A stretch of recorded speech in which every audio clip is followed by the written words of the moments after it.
From Hollywood, the Judy Canova Show. Brought to you each week by the Colgate-Palmolive Feet Company, makers of Halo shampoo to glorify your hair. And the new 1948 Super Suds with extra suds for extra whiteness. The Judy Canova Show with Mel Blanc, Ruby Dandridge, Joe Kearns, Ruth Perrott, Gerald Moore, the Sportsman, Charles Danton, his orchestra, and starring Judy Canova.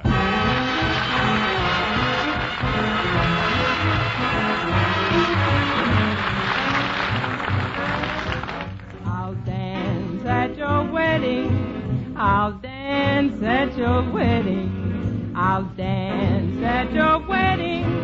I'll have a wonderful time. I'll jig with your father. I'll joke with your mother. I'll jive with your brother. I'll really cut it fine. I'll kiss all the men folks, young and old and there. I'll make believe I just came in and kiss them all again. I'll dance at your wedding. I won't miss that wedding. I'll dance at your wedding. Am I gonna shine at your wedding and mine?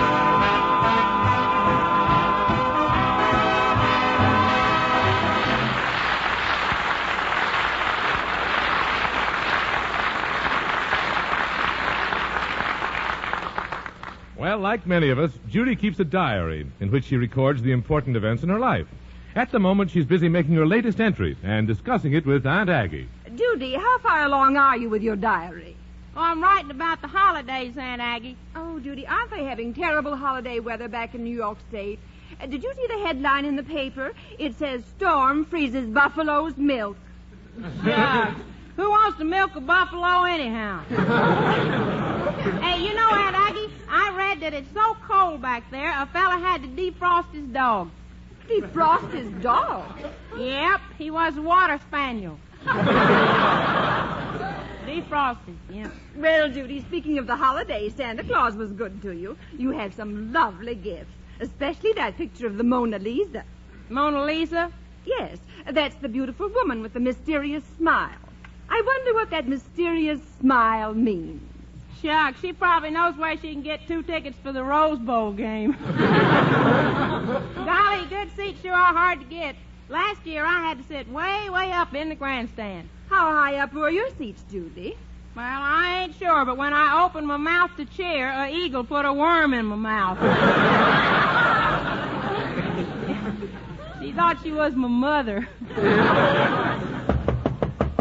Oh, somebody's at the door. Come in. They're taking me back. They're taking me back. Who are you? Oh, I'm just an old Christmas tie.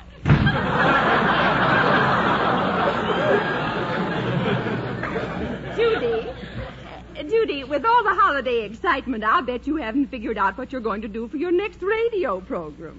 Yes, I have, Aunt Ag. I'm going to take some of the things I've written down in my diary and put them on the air. Oh, do you think it'll work, Judy? Oh, sure. Why, I can look in this diary and tell you where I was on any day you name. Well, just for the fun of it, where were you on December 27th, 1943? Just for the fun of it, I was in a parked car in Griffith Park.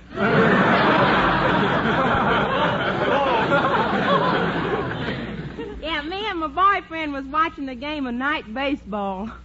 Well, Judy, they don't have night baseball games in Griffith Park. Well, how do you like that? He told me we couldn't see the players because the floodlights is burned out.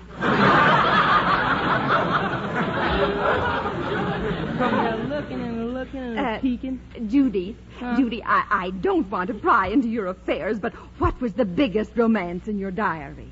Oh, page 78 tells about it. It was last October, the night that handsome Humphrey Cooper came over and we sat on the love seat. Golly, he was romantical that night. I'll never forget it. Judy, this is wonderful sitting here together. Yeah, Humphrey. You know, I always feel that there's a closeness, a romantic closeness, when the one you love is sitting in your lap. Yeah, but let's change places. You're getting pretty heavy. Well, Humphrey, what do we do now? What do a boy and girl usually do under these circumstances? Don't you ever go to the movies? Sure I do. Well, what does the hero always do at the end of the picture? He kisses his horse. Well, he does.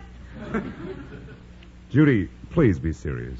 You don't know how I feel about you. I think you're the most beautiful, the most glamorous, the most intelligent girl I know. I'm talking cold turkey. That might be cold turkey, but you sure pouring a lot of hot gravy on it.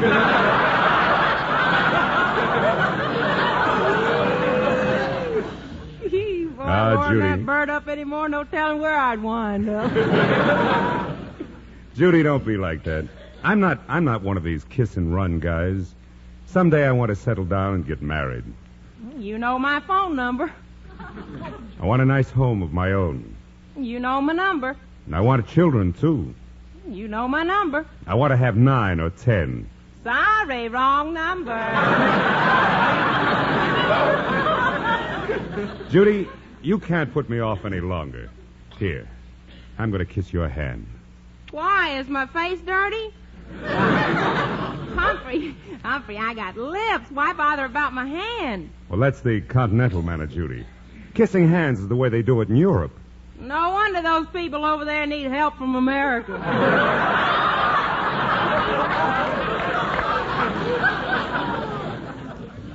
Judy, why waste precious moments in conversation? I want to hold you in my arms. Humphrey, please. I want to press you close to me. Humphrey, please. I want to smother you with kisses. Humphrey, please. Please what? Please get busy and don't talk so much. Humphrey, no, I just can't understand you. You say let's not waste time in conversation, and all you do is stand around and yatta, plumb discouraged, you know. Oh, Judy. Judy, that ought to make a splendid scene for your radio program. Tell me, what was it that first attracted you to Humphrey?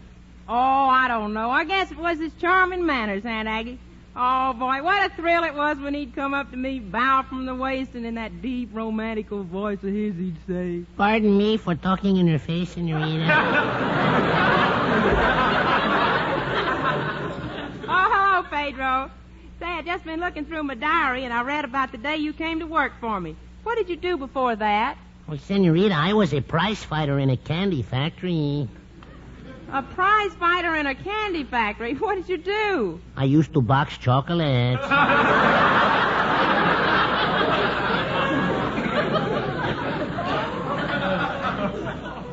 You boxed chocolates? Did you ever win? See, I licked a lot of them. Senorita, I have a diary, too. Last night I wrote in it after I had a blind date with a girl. Golly, that girl reminded me of a used car. In what way, Pedro? Well, she had a bad paint job, and her body was out of shape. Her clutch was slipping. But boy, did she have a tank capacity. Senorita, that wasn't the worst of it. I didn't like the way she used her makeup. Well, what was wrong with her makeup? One good touch of lipstick brought out her lips. One good touch of rouge brought out her cheeks. One good sneeze brought out her teeth. Senorita, I have another date with her tonight. Well, Pedro, if she's so homely, why do you go out with her? Well, no other girl will go out with me. I'm too proud to ask a man.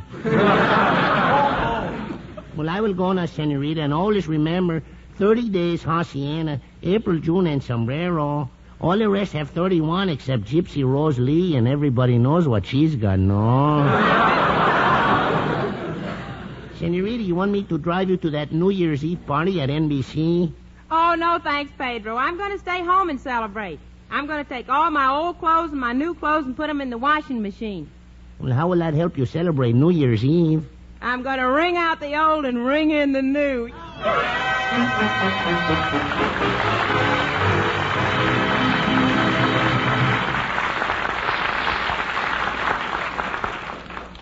Happy New Year, Mr. Petrie. And a happy new year to you, Mr. Barkley. Will you please extend best wishes for the new year to Mrs. Barkley? And a timely suggestion. It wouldn't have anything to do with new 1948 Super Suds, would it? What else? Tell her just to try those extra suds for extra whiteness. Remind her that no other soap in the world can remove more dirt, wash clothes cleaner, wash clothes whiter. And she'll need no bleach. Tell her it was proved that just one box of new Super Suds can make enough suds to fill a trolley car. Suds that are gentle on hands and bright colors, too. Why, I predict that in 1948, every week we'll find more and more housewives rushing to buy new 1948 Super Suds with extra suds for extra whiteness. No other soap in the world can wash clothes whiter. And you need no bleach. Super Suds, extra suds for whiter dust. Now back to Judy Canova, the sportsman, and all of civilization.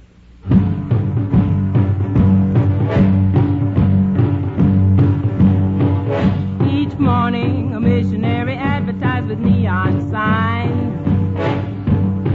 He tells the native population that civilization is fine.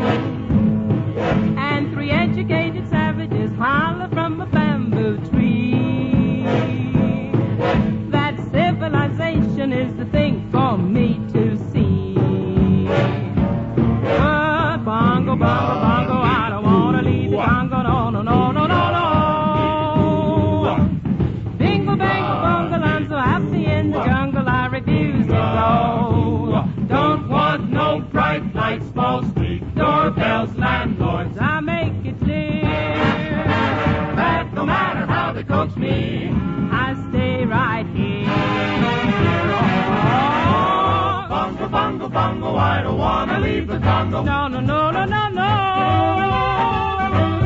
Bingo, bango, bungle, I'm so happy in the jungle. I refuse to go. Don't want no jailhouse, shotgun, fish hooks, golf clubs, noise in my ear. So no matter how they coax me, I'll stay right here. And as our safari moves deeper and deeper into the jungle, we see many tracks of wild game. Darkness closes in, and bashful eyes gleam at us from the brush. Now we are approaching our destination, the most isolated and remote spot on the globe. There ahead we see a native. He sees us. Now he screams a warning to the rest of the tribe. Run for the hills, boys! Here comes the revenuers! Stand back, we're accounting. Us no water, leave this mountain. No, no, no. If you ain't careful, stranger, I am mighty fearful you have misery. Don't need no jazz bands or drumming. Hurry inside, plumbing. You are naked clear. Now you better start a moving. Cause we aim to stay right here. Civilization. We aim to stay right here.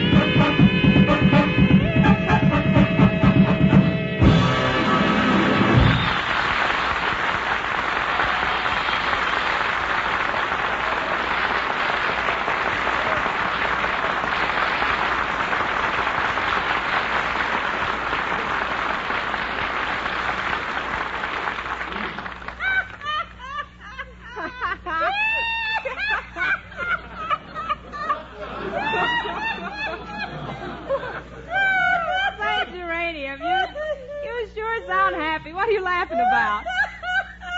Miss Judy, I can't help laughing. I just ate a box of Snickers. Say, Wani, what are you doing with that book? Well, I've got material from my diary for a radio program. It's all about my big romances. Golly, if I could put my romance with Pomeroy on the radio, I sure could make a lot of money. Geranium, are you still looking at the end of the rainbow for that pot of gold? Oh, honey, I'm only looking for the gold. I already got the pot.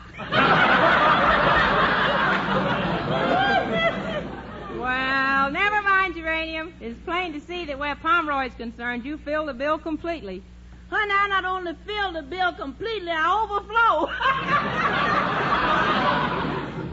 Say, you sound pretty sure of yourself. Has Pomeroy ever told you what he really thinks of you? Oh, yeah, Miss Judy. He says I'm like a snowman. A snowman? How come? 'Cause the harder he squeezes me, the faster I melt.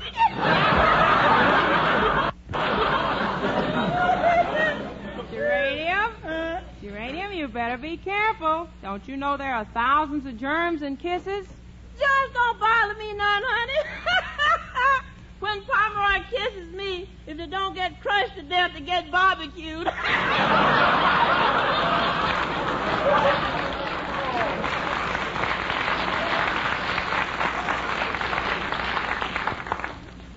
Judy, how are you coming along with the script for your radio show? Did you get any more ideas from your diary? Oh, yeah, Aunt Aggie. I've been reading about the day in school when I wrote on the blackboard, Judy Canova is the best kisser in the class. Then the principal made me stay after school. Oh, goodness, what happened? Well, I ain't saying, but it sure pays to advertise. Judy, what's this item on page 45 of your diary? Oh, that tells about my last birthday, Aunt Aggie. You remember I was expecting my boyfriend Humphrey to come over, and you and I were sitting in the sun parlor waiting for him. And just then the door opened, and Geranium came in all excited. Miss Judy, your boyfriend, Mr. Humphrey's in the waiting room looking for you, and looks like he's got a birthday present for you. Oh, boy, thanks, Geranium. I'll go right in and see him. Geranium, did you happen to see what Mr. Humphrey brought Miss Judy? Oh, no, ma'am, it's all wrapped up, but he told me he's giving her what she wanted most, a new griddle. A griddle? Where did he get that idea? Well, he must have seen it written on a birthday list. At the top of the list, she wrote, I want a nice new griddle. Oh, gracious, Judy's bad spelling again. She meant a nice new girdle. Well, ma'am, all I know is that he didn't buy a girdle. He bought a griddle. Oh, my goodness. Poor Judy. I wonder what she'll do when she discovers the mistake. Golly, I sure am excited, Humphrey. Geranium says you got a present for me. Yes, Judy, I saw that first item on your birthday list, and I got one for you. Gee willikers, I'm embarrassed. I didn't expect you to get me one of those. Well, Judy, I'm sure it's a good one. The sales lady tried it out.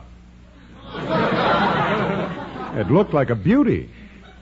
The sales lady? How long did she have it on? Oh, not long. It only takes 5 minutes to warm it up.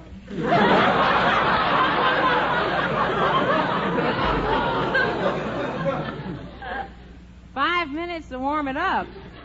Yes, and it has a very special feature. It goes off automatically.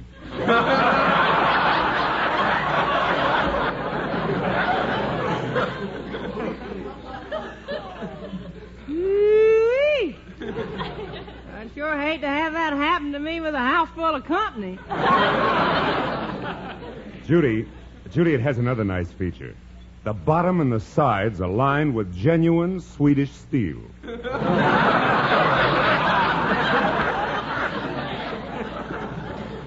Golly, there ain't much room for expansion there. Well, you don't have to worry about that. It'll take care of an average-sized family.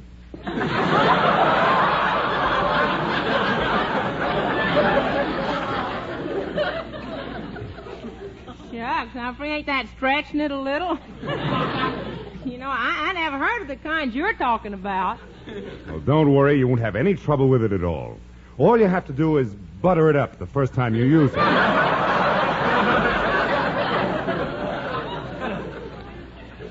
Butter it up. Yeah. Butter it up. Oh, and another thing, Judy. It's easy to flip over. Gosh, I don't want to put it on inside out. Well, Judy, the sales lady says it has a two-way control. Well, that's what I like. I like that. Sure. If guests come in unexpectedly, it'll always be ready if you keep the pilot light lit.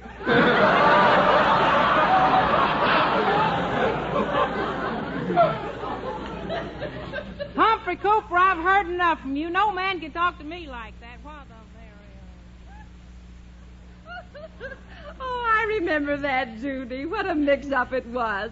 Poor Humphrey. Yeah, Aunt Aggie. That kind of thing could never happen with my boyfriend Lukey back in Cactus Junction. Why? Oh, Lukey was the backward type. One day I asked him to fix a hook on the back of my dress. He was so bashful he got a lump in his throat and his Adam's apple got caught in my zipper. Oh, Luke, he doesn't sound very romantic, Judy. Oh, but he was, Aunt Ag, in his own peculiar way. Why, just before I left Cactus Junction, he used to come over and see me every night. I remember one night when me and Lukey was on the front porch, sort of spooning like, you know. He leaned over and he said to me, Oh, by dingy dongies, Judy, it sure feels good a setting here. Yeah. Look at the moon, Lukey. Ain't it pretty? Yeah, it's just coming up over the clothesline. I know. I can just barely see it peeking through Grandpa's long underwear. Lukey, it's real romantical out here. Why don't you say something sweet and mushy? Oh,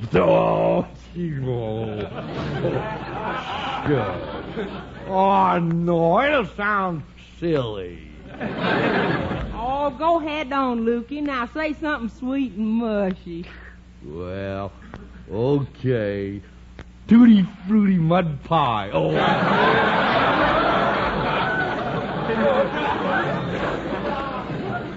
Lukey, stop hanging your head. Look up at me a minute. Well, I'm trying to, Judy, but I can't see you. I guess I need a haircut. Lukey, why do you let your hair grow clean down over your face? Oh, shucks, to save work, I can brush my hair and my teeth at the same time.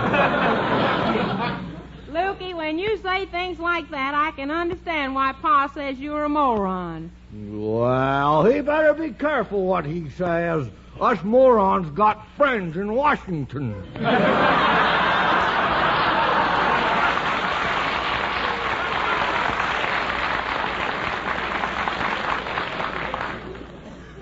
Hey, look, Lukey. Look, here comes that loudmouth Homer Spinkle from down the holler. Shucks, what does he want to come butting in here for? Step aside, you You stupid-looking spook!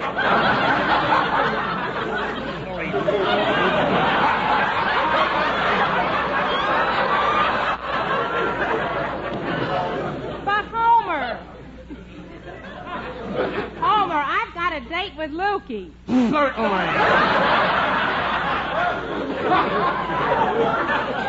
I saw you spooning with this simple timer. As soon as my back is turned, I get it in the snoot.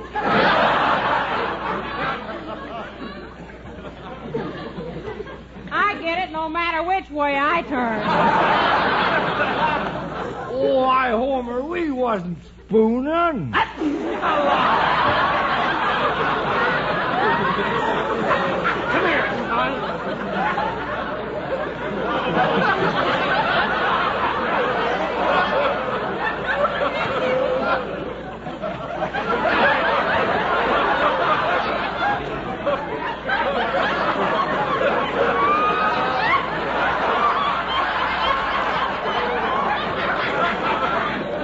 You're a slippery, puppy, prevaricator.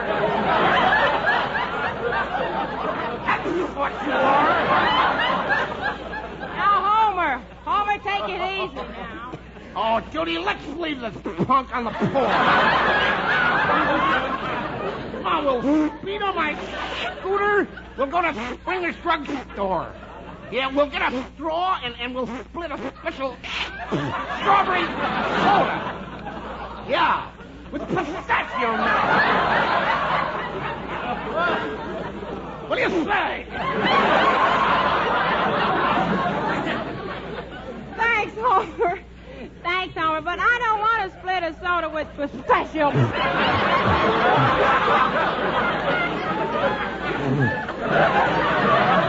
You'll be sorry.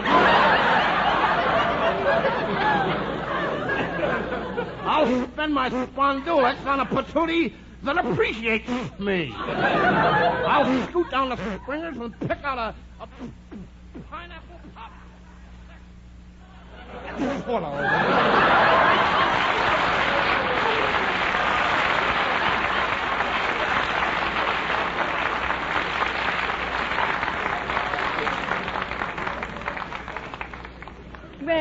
Judy.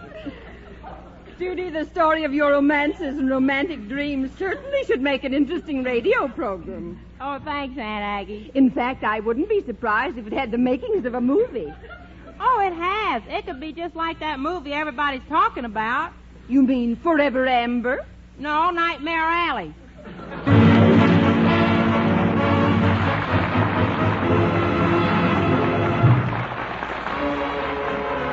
Halo, everybody, halo. Halo is the shampoo that glorifies your hair. So halo, everybody, halo. Use Halo shampoo if you want naturally bright and beautiful hair. Remember, even finest soaps and soap shampoos hide the natural luster of your hair with dulling soap film. But Halo contains no soap, therefore cannot leave dulling soap film. The first time you use Halo, your hair glistens in all its natural brilliance. The natural color and luster shine through like sunshine through a clean window pane. And remember, even in hardest water, Halo makes oceans of rich, fragrant lather. Halo quickly carries away loose dandruff and grease. Needs no lemon or vinegar rinse because Halo leaves no dulling soap film. Nothing to hide your hair's natural beauty. Say hello to Halo and goodbye to dulling soap film. Use Halo on your children's hair, too. Get Halo shampoo at any cosmetic counter. Remember, Halo glorifies your hair. So halo, everybody, halo. Halo shampoo, halo. Now back to Judy Canova and the Sportsman and the sentimental ballad, It's Kinda Lonesome Out Tonight.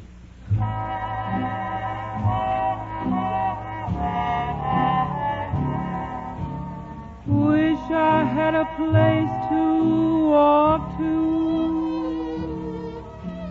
Wish there was a star inside.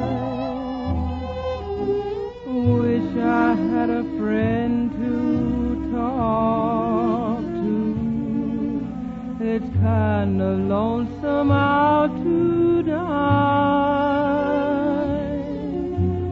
Wish it wasn't getting colder. Wish the moon would give some light.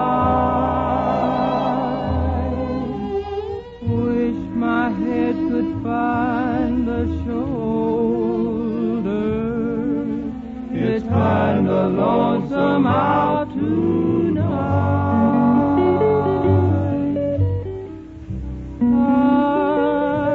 look at the passing lovers that slowly wander by. My heart shakes its head and whispers, how many times can I die? Wish I had some lips to borrow. Wish someone would hold me tight. How I wish it was tomorrow. It's kinda lonesome out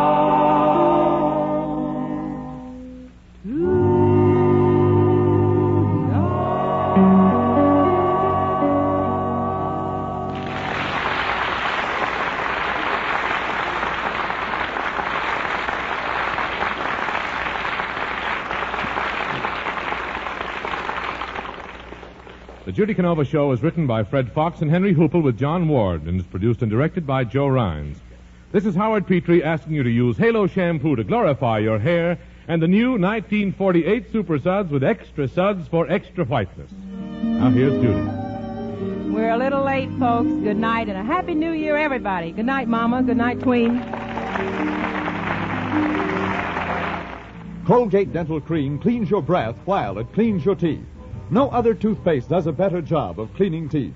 For Colgate's cleans teeth thoroughly, safely, brings out natural sparkle and beauty. And scientific tests prove conclusively that in 7 out of 10 cases, Colgate Dental Cream instantly stops unpleasing breath that originates in the mouth. So always use Colgate Dental Cream after you eat and before every date to clean your breath while you clean your teeth. Stay tuned to Kay Kaiser with his Comedy of Errors in the College of Musical Knowledge, which follows immediately. This is NBC, the national broadcasting company.